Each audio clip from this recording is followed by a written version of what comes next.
My next guest is the brilliant Special Agent Dana Scully from his series, The X-Files. There she is. The award-winning actress is here today opening up about her struggles with depression and panic attacks. And she's revealing the new movement she's created with her best friend. They say it's helped them turn around years of anger, resentment, and insecurity. Please welcome Gillian Anderson and author Jennifer Nadel.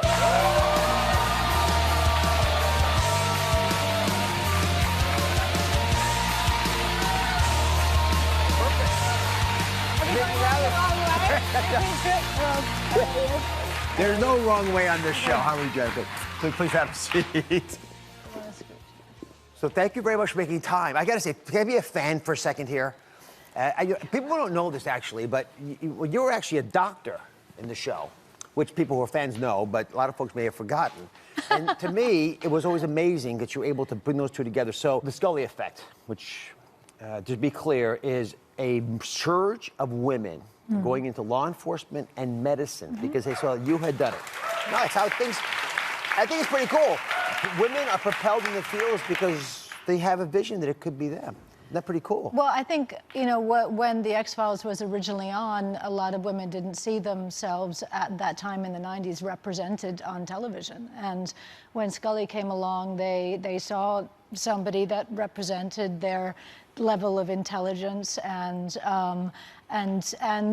they said, that's, you know, that's me. And still to this day, I met at the airport, there was a woman at customs who said, I have this job because of you. And I said, why? And she said, since third grade, I wanted to be in law enforcement because of Scully. How cool is that?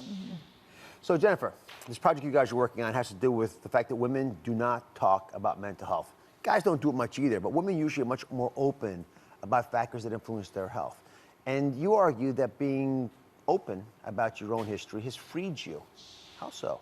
It has. Well, a lot of the time we pretend, you know, we might wake up in the middle of the night and feel full of fear or anxiety, and then we go out to work, put our makeup on, and pretend that we're doing okay. And the more of us who talk about it, the easier it will get, because actually so many women suffer from it, and so few people actually feel that it's okay to be that vulnerable. Well, you guys cover it up so well. Gillian, when you're Agent Scully, you were, besides being the smartest person in the universe, you were impenetrable. You were always, it seemed, on your game. Yet I read that you were suffering from anxiety. What specifically was going on?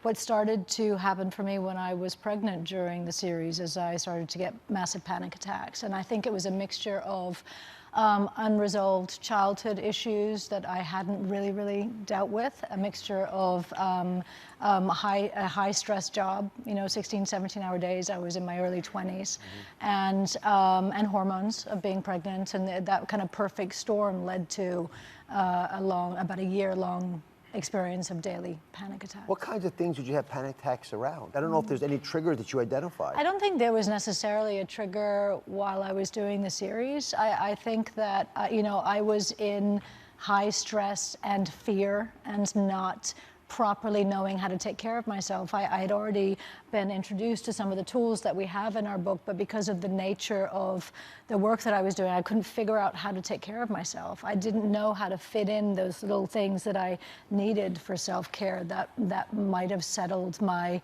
system and my mind and given me some resilience. Yeah, have me before a second. It's called We, by the way, perfectly named. And you guys both learned about self-care and have talked about it a fair amount. A manifesto for women everywhere. So you see, menopause is the #1 health issue women don't talk about, but a lot of folks don't actually know they're going through it. How did you figure it out, Gillian? Well, there was one day a couple of years ago when I, at 8 o'clock in the morning, felt like I was losing my mind, where I remember throwing one of my kids' coats down on the floor and saying, "This day sucks," you know, and it was 8 o'clock in the morning, the day hadn't even happened. So I knew that something was going on, and then for the rest of the day, I felt uncontrollably emotional and kept having to remove myself from meetings to go in the bathroom and cry. And once I realized that I was in perimenopause, which a lot of women don't know about, and started to really look into it, I started to realize that I probably had those symptoms for over a decade already. And at no time did any of my doctors or my gynecologist bring up the fact that it may be related to my hormones. And so it is really kind of a gray area for many people. And I had two symptoms that were both misdiagnosed. One was anxiety, and they wanted to put me on antidepressants for my anxiety. And the other was just memory loss. And I actually had a test for dementia because I would start a sentence and then not be able to finish it. And I just thought something was happening to my mind. And it turned out it was my hormones. It was menopause. I didn't know. No woman said to me, by the way, when you get to a certain age, this freight train is going to hit you and you're going to have to learn how to live on a new wobble board and deal with a new, hormonal landscape. So what did you guys do to address it in your own lives? Well, I do bioidentical hormones, which are usually come in creams or gels or patches, and so that's the help that I have sought for it. Other women do. I do HRT. That's what I do. Yeah. I do patches. Why are you looking at each other? Is this the memory Because loss? I forgot this is part of my And it's part of we women helping each other. Right. But so many of my friends, mothers who have kids at the school that my little boys go to, had never heard of perimenopause.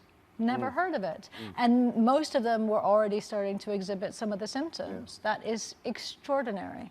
Well, I thought you might think you have dementia.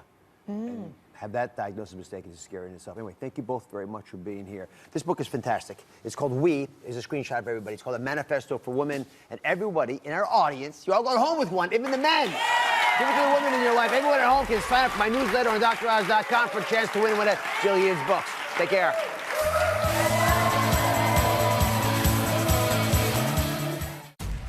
My goodness. Remember the old Tamar and Vince? How much weight have you lost? 93 pounds. That jaw-dropping transformation. All new Oz. Nominated for 4 Daytime Emmy Awards. That's coming up tomorrow.